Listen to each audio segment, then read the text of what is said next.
講到雲南，你最快諗到嘅係乜嘢？係玉龍雪山嘅雪，定係洱海嘅風呢？不如我哋由機場嘅呢一支歡迎鮮花開始，展開1連3集嘅雲南路上深度遊系列。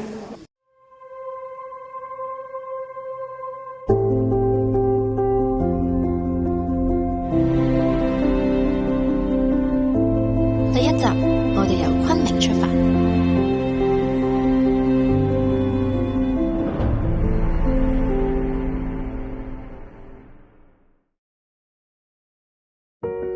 每年嘅3月至到4月中旬，都有一班嚟自西伯利亞嘅朋友飛到翠湖公園。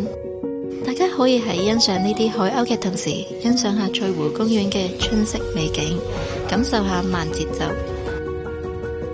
再去皇宮東街嚟返個 City Walk， 品嘗下春城限定嘅氣鍋奶茶。如果喺每年嘅4月下旬至到5月份，仲有機會偶遇到浪漫嘅蘭花型添。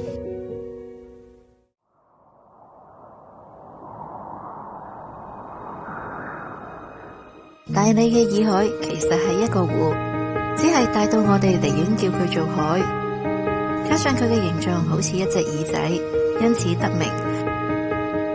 穿行洱海嘅一線海景廊道之後，我哋可以坐喺音樂大篷車度，聽住動感民謠同埋白族小調，好舒服咁欣賞美景。當地金花現場領跳民族打跳，同你載歌載舞，玩到攰再去海事公園，一邊望住洱海同蒼山，一邊嘆翻個下午茶，享受下路途中嘅慢時光。至於山嘅背面係乜嘢？我哋下集再繼續探索。